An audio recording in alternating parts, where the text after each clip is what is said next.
Everyone, welcome back to my YouTube channel. কি খবৰ আপোনালোকৰ? আশা কৰিছোঁ নিশ্চয় ভাল। যিহেতু পূজা আহিল, তাতে আজি কাতি বিহু।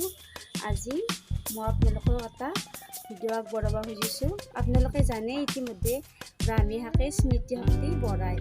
আপোনালোকে পাইছেই। আজি বলকচোন সৰু ল'ৰা ছোৱালীক কেনেকৈ ব্ৰাহ্মী শাক খুৱাব লাগে, কিয়নো সিহঁতে আলু দি ভাজি দিলে সিহঁতে ভাল নাপায়, কাৰণ শাকটো অলপ তিতা যেন লাগিলে। সেইকাৰণে সেয়ে কেনেকৈ খুৱাব লাগে বলক দেখুওৱা।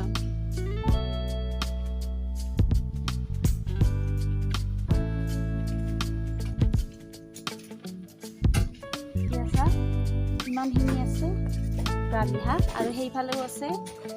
আমি ইয়াৰে 3ডাল বা 4ডাল নিলে হ'ব।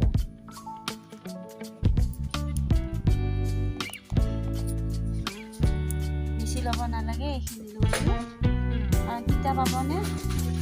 এয়া চাওক কিমান সৰু ল'ৰা ছোৱালীক খুৱাম, সেইকাৰণে এই পাত্ৰটো ভালকৈ ধুই ল'ম।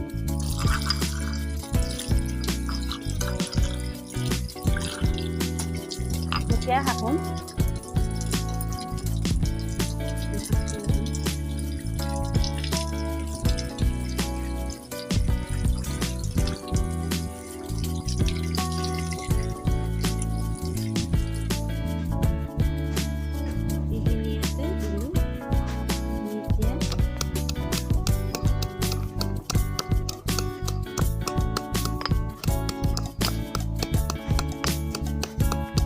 Belina sir.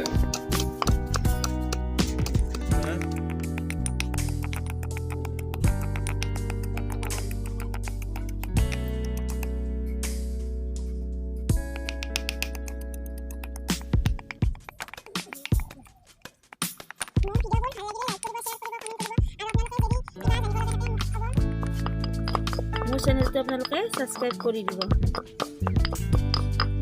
এতিয়া এইখিনি ৰস ওলাল, ইয়াতে মই বাতিটোত এতিয়া ঢালি দিম।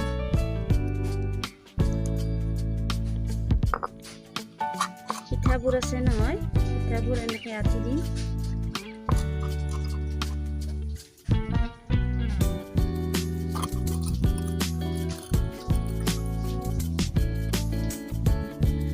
এয়া চাওক কিমানখিনি ওলাইছে, দেখিছে?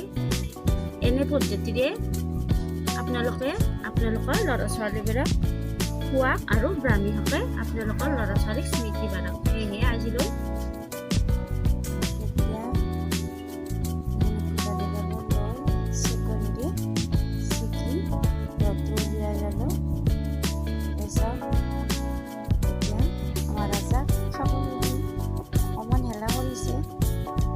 তথাপিও খাব